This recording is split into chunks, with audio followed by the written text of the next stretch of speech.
Hi hello అండి. ఈరోజు పుదీనా చేపల పులుసు ఎలా చేయాలనేది చూపిస్తామండి. మా డాడీ పాతకాలపు లాంటి చేపల పులుసు ఎలా చేశారనేది వీడియో చేశాను నేను. చూడండి. ఫస్ట్ 1.5 కేజీ చేపలు తీసుకున్నాము. శుభ్రంగా కడిగి పక్కన పెట్టేశారండి. అలాగే కొంత చింతపండు నానబెట్టేసి రసం చేసి పక్కన పెట్టేశాము.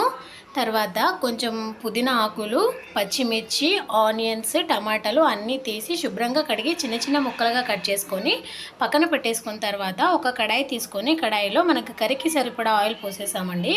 ఇలా పోసిన తర్వాత 1 టేబుల్ స్పూన్ ఓమా, 1 టేబుల్ స్పూన్ జీలకర్ర, 1 టేబుల్ స్పూన్ ధనియాలు వేసేసాము. దాంతోపాటు తాలింపు గింజలు కూడా వేసామండి. అది వేసిన తర్వాత మనం ముందుగా శుభ్రంగా కడిగి పెట్టుకున్నాం కదా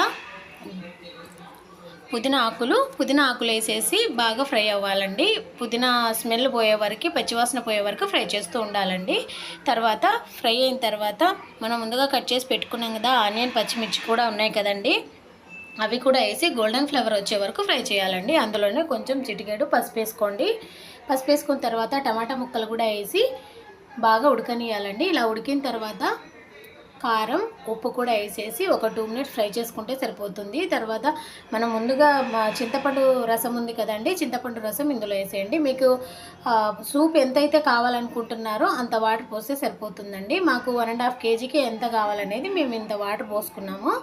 చూడండి ఫ్రెండ్స్, ఇలా బాగా ఉడుకుతుంది కదా. ఇలా ఉడికిన తర్వాత మేము ముందుగానే ప్రిపేర్ చేసుకున్నాము. జీలకర్ర, మెంతుల పౌడర్ ఉంటుంది కదా, అది 1 టీ స్పూన్ వేసేయాలి. ఇలాగా ఉడికినప్పుడు ఇలా వేసిన తర్వాత మనం శుభ్రంగా కడిగి పెట్టుకున్నాం కదా చేప ముక్కలు కూడా ఇలా ఇందులో వేసేసి ఒక 2 మినిట్స్ బాగా ఉడకనియాలండి. చూడండి, ఇలా ఉడుకుతుంది కదా. ఇలా ఉడికిన తర్వాత అల్లం వెల్లుల్లి పేస్ట్ ఉంటుంది కదండి, 2 టేబుల్ స్పూన్ వేసారు. ఇందులో అల్లం వెల్లుల్లి పేస్ట్ వేసిన తర్వాత పచ్చివాసన పోయే వరకు ఒక 10 నిమిషాలు బాగా ఉడకనియాలండి. అప్పుడు ముక్కలకి బాగా పడుతుందన్నమాట, ఆ టేస్ట్ బాగా వస్తుంది. ఇలా 10 నిమిషాలు ఉడకనిచ్చిన తర్వాత లాస్ట్లో ధనియా పౌడరు, గరం మసాలా కూడా వేసి ఒక 2 మినిట్స్ ఉడకనిస్తే సరిపోతుందండి. కర్రీ అనేది రెడీ అయిపోయింది కదా. దీన్ని కొత్తిమీరతో గార్నిష్ చేసుకోండి, చాలా టేస్టీగా ఉంటుంది. ఇప్పుడు మనం నార్మల్గా చేసుకుంటాం కదా చేపల పులుసు, అలా కాకుండా పుదీనా వేసి చేసాం కాబట్టి చాలా టేస్టీగా ఉంటుందండి. చూడండి, మా సార్ తింటున్నారు. ఎలా ఉంది బుజ్జి?